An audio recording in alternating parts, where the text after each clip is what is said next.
It is Maker Monday. Today we're focusing on an artist who is really forged in fire. All hour long, our live anchor Katie Inman has shown us how one local man has made his living doing metalwork. And she's joining us now again to explain how he uses scraps for his success. Hi, Katie.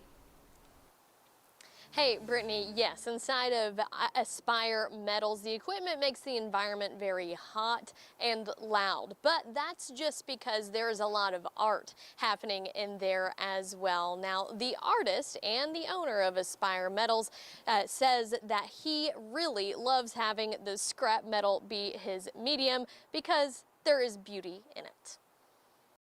I love working with scrap because it kind of takes the pressure off me a little bit because the material already has a story about it. I have never really thought of myself as a perfectionist, but I have become a very good correctionist in what I do. And I rarely get it right the first time. Metalwork affords me the opportunity to try again without terrible consequences, you know. The beautiful thing about metalwork is that in metalwork, nothing is irreconcilable. You can make mistakes and you can find solutions. So, in other words, if I misshape a piece of metal, I can heat it up and reshape it. If I cut it too short, I can weld it back together and try again. If I was a woodworker, I wouldn't have that luxury. And so it honors mistakes. And as long as I'm not making the same mistakes over and over again, I'm growing.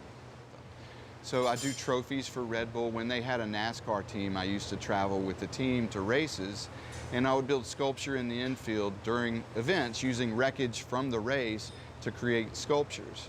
Anything that has a story. I've been collecting historic metal work from Knoxville for 20 years now, and so I have a pile of materials that came out of the Henley Street Bridge or the downtown YMCA.